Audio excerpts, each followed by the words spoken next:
Okay, ನೀವು ಗುಟ್ಕಾ ಪ್ರಿಯರ, ನಿಮಗೆ ಒಂದು ಕೈ ಸುದ್ದಿ ಬಂದಿದೆ. ನೀವು ಗುಟ್ಕಾ ಪ್ರಿಯರಾಗಿದ್ದರೆ ನಿಮಗೆ ಒಂದು ಕಹಿ ಸುದ್ದಿ ಇದೆ. ರಾಜ್ಯ ಸರ್ಕಾರ ನಿಜವಾಗಲೂ ಗುಟ್ಕಾ ಬ್ಯಾನ್ ಮಾಡಿದೆ. ಇರೋ ಬರೋ ಗೊಂದಲಗಳಿಗೆ ಸರ್ಕಾರವೇ ತೆರೆ ಎಳೆದಿದೆ. ಮತ್ತೊಂದು ಕಡೆ ಅಡಿಕೆ ಬೆಳೆಗಾರರು ಹೇಳ್ತಿದ್ದಾರೆ. ಆದರೆ ಒಂದಂತೂ ನಾನು ಈಗಲೂ ಹೇಳ್ಬಿಡ್ತೀನಿ, ನಮಗೆ ಅಡಿಕೆ ಬೆಳೆಗಾರರ ಬಗ್ಗೆ ಅಪಾರವಾದಂಥ ಅನುಕಂಪ ಇದೆ. ಅವ್ರಿಗೊಂದು ವ್ಯವಸ್ಥೆ ಆಗಬೇಕು. ಅಡಿಕೆ ವಿಚಾರಕ್ಕೆ ಸಂಬಂಧಪಟ್ಟ ಹಾಗೆ ಎಲ್ಲೂ ಕೂಡ ಬ್ಯಾನ್ ಆಗಬಾರ್ದು. ಆದರೆ ಗುಟ್ಕಾ ತಂಬಾಕಿದೆಯಲ್ಲ, ಬ್ಯಾನ್ ಆಗಬೇಕು. ಒಂದು ಸ್ಟೋರಿ. ಗುಟ್ಕಾ ಪ್ರಿಯರಿಗೆ ಮತ್ತೊಮ್ಮೆ ಬಿಗ್ ಶಾಕ್. ನಿಕೋಟಿನ್ ಯುಕ್ತ ಪ್ರಾಡಕ್ಟ್ಸ್ ಮಾತ್ರ ನಿಷೇಧ. ಡಿಕೆ ಶಿವಕುಮಾರ್ ಸರ್ಕಾರ ಪಿಚ್ಕಾರಿ ಪ್ರಿಯರಿಗೆ ಶಾಕ್ ಕೊಟ್ಟಿದೆ. ಅರ್ಥಾತ್ ಗುಟ್ಕಾ ಪ್ರಿಯರಿಗೆ ಬಿಗ್ ಶಾಕ್ ನೀಡಿದೆ. ರಾಜ್ಯದಲ್ಲಿ ಗುಟ್ಕಾ ಬ್ಯಾನ್ ಆಗಿದೆ. ಅದರಲ್ಲಿ ನೋ ಡೌಟ್. ನಿಷೇಧದ ಆದೇಶವನ್ನ ರಾಜ್ಯ ಸರ್ಕಾರ ಹಿಂಪಡೆದಿಲ್ಲ ಎಂದು ಆರೋಗ್ಯ ಸಚಿವ ಯುಟಿ ಖಾದರ್ ಕಡ್ಡಿ ಮುರಿದಂತೆ ಹೇಳಿದ್ದಾರೆ. ಗುಟ್ಕಾ ಬ್ಯಾನ್ 2014 ನಾನು ಹೆಲ್ತ್ ಮಿನಿಸ್ಟರ್ ಫಸ್ಟ್ ಬ್ಯಾನ್ ಮಾಡಿದ್ದೆ. ಆಗ ಇದಕ್ಕಿಂತ ಜಾಸ್ತಿ ಅಡಿಕೆ ಹಾಗೆ ಇತ್ತು ಅಂತೇಳಿ ಇತ್ತು. ಈಗ ಏನಿದೆ, ಮೊನ್ನೆ ಆದೇಶ ಪಾನ್ ಮಸಾಲೆ ಏನಿದೆಯಾ ಅದರಲ್ಲಿ ಗುಟ್ಕಾ ಇರಲಿ, ನಿಕೋಟಿನ್ ಇರಲಿ, ಇದೆಲ್ಲ ಕೂಡ ಮಿಕ್ಸ್ ಆಗಿ ಬರಬಾರ್ದು ಅಂತ ಕೆಲ ಬರ್ತಾ ನಮಗೆ ಮಾಹಿತಿ ಇರ್ತದೆ, ಅಥವಾ ಅದನ್ನು ತಯಾರಾಗ್ತದೆ ನಮಗೆ ಮಾಹಿತಿ ಉಂಟು. ಅಂಥವ್ರ ಬದಲು ಕಠಿಣ ಕ್ರಮ ತೆಗೆದು ಹೇಳಿದ್ದೇವೆ. ಆ ಆದೇಶ ಎಲ್ಲಿಯೂ ಕೂಡ ಹಿಂದೆ ಪಡೆದಿಲ್ಲ. 3 ತಿಂಗಳಲ್ಲಿ ಸರ್ಕಾರದಿಂದ ಅಧಿಕೃತ ಆದೇಶ. ಗುಟ್ಕಾದಲ್ಲಿ ನಿಕೋಟಿನ್ ಇರಬಾರದು ಅಂತ ಆದೇಶವಿದೆ. ನಮ್ಮ ಸಿಎಂ ನಿಷೇಧ ಹಿಂಪಡೆದಿದ್ದಾರೆ ಎಂದು ಎಲ್ಲೂ ಹೇಳಿಲ್ಲ ಎಂದು ಖಾದರ್ ಗುಡುಗಿದ್ದಾರೆ. ಅಲ್ಲದೆ ಒಮ್ಮೆ ಕಿದ್ವಾಯಿ ಸೇರಿ ಬೇರೆ ಬೇರೆ ಆಸ್ಪತ್ರೆಗೆ ಹೋಗಿ ನೋಡಿ, ಅಲ್ಲಿ ನೋಡಿದ್ರೆ ನಿಮ್ಮ ಕಣ್ಣಲ್ಲಿ ನೀರಲ್ಲ ರಕ್ತ ಬರುತ್ತೆ ಎಂದು ಬೇಸರ ಹೊರಹಾಕಿದ್ದಾರೆ. ನೀವು ದಯವಿಟ್ಟು ಒಮ್ಮೆ ಕಿದ್ವಾಯಿ ಆಸ್ಪತ್ರೆಗೆ ಮತ್ತು ನಿಮ್ಯಾನ್ಸ್ ಆಸ್ಪತ್ರೆಗೆ, ಅದಕ್ಕೆ ನಿಮ್ಮ ಜಯದೇವ ಆಸ್ಪತ್ರೆ, ಅಲ್ಲಿ ಒಮ್ಮೆ ನಿಂತು ನೋಡಿ, ದೂರ ನಿಂತು ನೋಡಿದಾಗ ನಿಮ್ಮ ಕಣ್ಣಲ್ಲಿ ನೀರಲ್ಲ, ನಿಮ್ಮ ಕಣ್ಣ ರಕ್ತ ಬರ್ತದೆ ಅಂತ ಹೇಳಿಕ್ಕೆ ನಾನು ಇವತ್ತು ಬಯಸ್ತೇನೆ. ಅಲ್ಲಿ ನೋಡಿ ಬಂದು ಮತ್ತೆ ನಮಗೆ ಹೇಳಿ. ಗುಟ್ಕಾ ಬ್ಯಾನ್ ಮಾಡಿದ್ದಕ್ಕೆ ಸರ್ಕಾರಕ್ಕೆ ಧನ್ಯವಾದ. ನಿಜಕ್ಕೂ ಅಂತ ಒಂದು ವಿಚಾರನ ಸರ್ಕಾರ ಧೈರ್ಯ ಮಾಡಿದೆ ಅಂದ್ರೆ we should definitely appreciate the government for that issue. ಯಾಕೆಂದ್ರೆ ಗುಟ್ಕಾ ತಿಂದ್ರೆ ಎಲ್ಲ ಪಿಕ್ಚರ್ ಅಲ್ಲಿ ಹೇಳ್ತಾರೆ ಕ್ಯಾನ್ಸರ್ ಬರುತ್ತೆ ಹುಷಾರ್ ಅಂತಾರೆ, ಅದ್ರ ಮೇಲೆ ಬರೀತಾರೆ ಕ್ಯಾನ್ಸರ್ ಬರುತ್ತೆ ಅಂತ. Why it should not be ban? ಅವಾಗ ಜನಗಳಿಗೆ ತಲುಪೋದೇ ಇಲ್ಲ ಅಂದಾಗ ಅವ್ರು ತಿನ್ನೋದೇ ಇಲ್ಲ ಅಂತ ಇದರಲ್ಲಿ ಬೇಸಿಕಲಿ ಅದಾಗಲಿ ಈ ಆಲ್ಕೋಹಾಲ್ ಇದೆಯಲ್ಲ, ಈ ಎರಡೂ ವಿಚಾರದಲ್ಲಿ ಸರ್ಕಾರ ಒಳ್ಳೆ ಸ್ಟೆಪ್ಸ್ ತಗೋಬೇಕು. ಗುಟ್ಕಾದಿಂದ ಸ್ಟಾರ್ಟ್ ಮಾಡಿದ್ದಾರೆ, ನಿಜವಾಗ್ಲೂ ಒಳ್ಳೇದಾಗ್ಲಿ. ಸರ್ಕಾರಕ್ಕೆ ನಾವು ಇದ್ರ ಮೂಲಕ ಅಭಿನಂದನೆ ಸಲ್ಲಿಸೋಣ.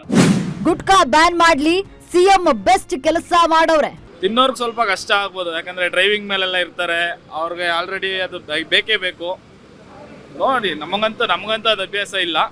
ನೋಡಿ, ಗುಟ್ಕಾ ಬ್ಯಾನ್ ಆಗಬೇಕು ಒಟ್ಟಿನಲ್ಲಿ, ಯಾಕಂದರೆ ಅದರಿಂದ ತುಂಬ ಹೆಲ್ತ್ಗೆಲ್ಲ ತುಂಬ ಇದಿದೆ. ಬ್ಯಾನ್ ಆಗಬೇಕು. ಗುಟ್ಕಾ ಬ್ಯಾನ್ ಮಾಡಿದ್ರೆ ಇಡೀ ದೇಶಕ್ಕೆ ಒಳ್ಳೆಯದು. ತುಂಬಾ ಒಳ್ಳೆಯದು, ಸಾರ್ವಜನಿಕರಿಗೆ ತುಂಬಾ ಒಳ್ಳೇದಾಗುತ್ತೆ. ಅದರಿಂದ ತುಂಬಾ ಜನ ಮನೆ ನಡೆಸೋದಕ್ಕೆ ಕಷ್ಟ ಆಗ್ತಿದೆ, ಹೆಂಗಸರಿಗೆ ತುಂಬಾನೇ ಕಷ್ಟ ಆಗ್ತಿದೆ. ಅದೇ ದುಡ್ಡು ಸೇವ್ ಆದ್ರೆ ಅಟ್ಲೀಸ್ಟ್ ಮಕ್ಕಳು ಫೀಸ್, ಮನೆ ರೇಷನ್ಗೆ ತುಂಬಾ ಯೂಸ್ ಆಗ್ಬೋದು. ಬ್ಯಾನ್ ಮಾಡೋದೇ ತುಂಬಾ ಒಳ್ಳೇದು. ಬ್ಯಾನ್ ಮಾಡೋದ್ರಿಂದ ಸರ್ಕಾರಕ್ಕಲ್ಲ ಇಡೀ ಎಲ್ರಿಗೂ ಒಳ್ಳೇದಾಗುತ್ತೆ ಅಂತ ನಾನು ಹೇಳ್ತೀನಿ. ಕೆಲ ದಿನಗಳಿಂದ ಗುಟ್ಕಾ ಬ್ಯಾನ್ ಆಗಿಲ್ಲ ಎಂದು ಗೊಂದಲ ಸೃಷ್ಟಿಸಲಾಗಿತ್ತು. ಆದ್ರೀಗ ಖಾದರ್ ಮಾತಿನಿಂದ ಗೊಂದಲ ದೂರಾದಂತಾಗಿದೆ. Bureau report, Ashwavega news.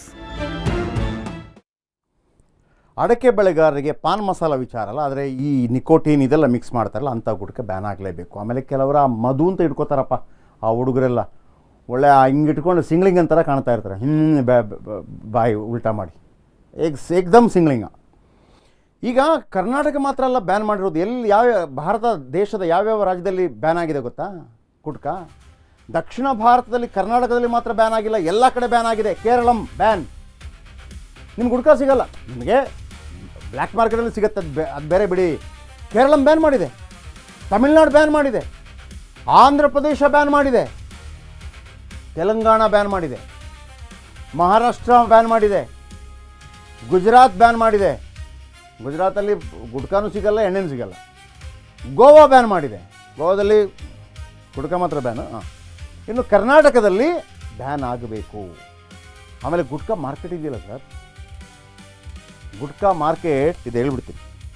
Gutka market ಭಾರತದಲ್ಲಿ ಸಿಕ್ಕಾಪಟ್ಟೆ ದೊಡ್ಡದಾಗಿದೆ. ಗುಟ್ಕಾ ಮಾರ್ಕೆಟ್ 1 ವರ್ಷಕ್ಕೆ 49,000 ಕೋಟಿ ಗುಟ್ಕಾ ಸೇಲ್ ಆಗುತ್ತೆ. 49,000 ಕೋಟಿ ಒಂದು ವರ್ಷಕ್ಕೆ. 49,000 ಕೋಟಿ. ಆ ಒಂದು ವರ್ಷದ 49,000 ಕೋಟಿಯಲ್ಲಿ ನಮ್ಮ ಇಡೀ ಏನು ಕಾಂಗ್ರೆಸ್ನ ಫ್ರೀ ಸ್ಕೀಮ್ಗೆ ದುಡ್ಡು ಬಂದುಬಿಡುತ್ತೆ. 2 ವರ್ಷಗಳಲ್ಲಿ 67,000ಕ್ಕೆ ವಿಸ್ತರಣೆಯಾಗುವ ಸಾಧ್ಯತೆ ಇದೆ. ಗುಟ್ಕಾ ಮೇಲೆ ಶೇಕಡ 40% GST ಹಾಕಲಾಗ್ತಾ ಇದೆ. ಕರ್ನಾಟಕದಲ್ಲಿ ಪ್ರತಿದಿನ ವೀಕ್ಷಕರೇ 120 ಕೋಟಿ ರೂಪಾಯಿಯ ಗುಟ್ಕಾ ತಿಂತಾರೆ. ಎಷ್ಟು? 120 ಕೋಟಿ. ಅಂದರೆ ಅದರಲ್ಲಿ 50 ಕೋಟಿ, ಅಂದರೆ 100 ಕೋಟಿ ಅಂತಂದರೆ 40 ಕೋಟಿಯ GST. ಅಂದರೆ ರಾಜ್ಯದಲ್ಲಿ ನೋಡಿ, ವರ್ಷಕ್ಕೆ ದೇಶಕ್ಕೆ ಹತ್ತಿರ 20,000 ಕೋಟಿ ಆದಾಯ ಇದೆ. ಪಿಚಕಾರಿ ಪ್ರಿಯರಿಂದ ವರ್ಷಕ್ಕೆ 20 ಕೋಟಿ ಲಾಭ. ರಾಜ್ಯದಲ್ಲಿ ಪಿಚಕಾರಿ ಪ್ರಿಯರಿಂದಲೇ ವರ್ಷಕ್ಕೆ 20,000 ಕೋಟಿ ರೂಪಾಯಿ ಲಾಭ ಇದೆ. GST ಆದಾಯದ ಲಾಭ ಕರ್ನಾಟಕ ಸರ್ಕಾರಕ್ಕೂ ಬರುತ್ತೆ. ರಾಜ್ಯದಲ್ಲಿ 100 ಪುರುಷರ ಪೈಕಿ 23 ಜನ ಗುಟ್ಕಾ ಸೇವಿಸ್ತಾರೆ. 23%, 100 ಜನರ ಪೈಕಿ. ಅಂದರೆ 10 ಜನರ ಪೈಕಿ 3 ಜನ ಸೇವಿಸ್ತಾರೆ ಅಂತ. ಗುಟ್ಕಾ ಸೇವಿಸೋ 100 ಜನರ ಪೈಕಿ 30% ಜನಕ್ಕೆ 18 ತುಂಬಿಲ್ಲ. 10 ಜನರಲ್ಲಿ 3 ಜನ ತಿಂತಾರಲ್ಲ, ಅವರಿಗೆ 18 ವರ್ಷ ಆಗಿಲ್ಲ. ಆ ಯುವಕರಿಗೆ 24-25 ಆಗಸ್ಟಲ್ಲಿ ಕ್ಯಾನ್ಸರ್ ಕಾಣಿಸ್ಕೊಳ್ಳುತ್ತೆ. ನೆನಪಿಡಿ, 24-25 ಆಗಸ್ಟಲ್ಲಿ ಕ್ಯಾನ್ಸರ್ ಕಾಣಿಸ್ಕೊಳ್ಳುತ್ತೆ. ಮತ್ತು ಮದುವೆನೂ ಇಲ್ಲ, ಜೀನ್ಸ್ ಪ್ಯಾಂಟು ಇಲ್ಲ, ಅಷ್ಟೇ. ಇನ್ನು 2025ರಲ್ಲೇ 35,839 ಜನರಲ್ಲಿ ಕ್ಯಾನ್ಸರ್ ಕಾಣಿಸಿಕೊಂಡಿತ್ತು. ಸೊ ಹಾಗಾಗಿ ವೀಕ್ಷಕರೇ, ದಯವಿಟ್ಟು ಅದರಿಂದ ದೂರ ಇರಿ. ಗುಟ್ಕಾ ಮಾತ್ರ ಬೇಡಪ್ಪ, ಕೆಟ್ಟ ವಾಸನೆ ರೀ, ಹತ್ತಿರ ಯಾರು ಸೇರಿಸ್ಕೊಳ್ಳಲ್ಲ. ಎಸ್ ವೀಕ್ಷಕರೇ, ಆದಷ್ಟು ಬೇಗ ಗುಟ್ಕಾ ಬ್ಯಾನ್ ಆಗಲಿ, ಆದರೆ ನಮ್ಮ ರೈತರಿಗೆ ಯಾವುದೇ ತೊಂದರೆ ಆಗದೆ ಇರಲಿ. ಇದು ನಮ್ಮ ಆಶಯ. ಇದು ಇವತ್ತಿನ ಬಿಗ್ ಭಾರತ. ನಾಳೆ ಇದೇ ಸಮಯಕ್ಕೆ ಮತ್ತೆ ಭೇಟಿಯಾಗೋಣ. ಸರ್ವೇ ಜನ ಸುಖಿನೋ ಭವಂತೆ.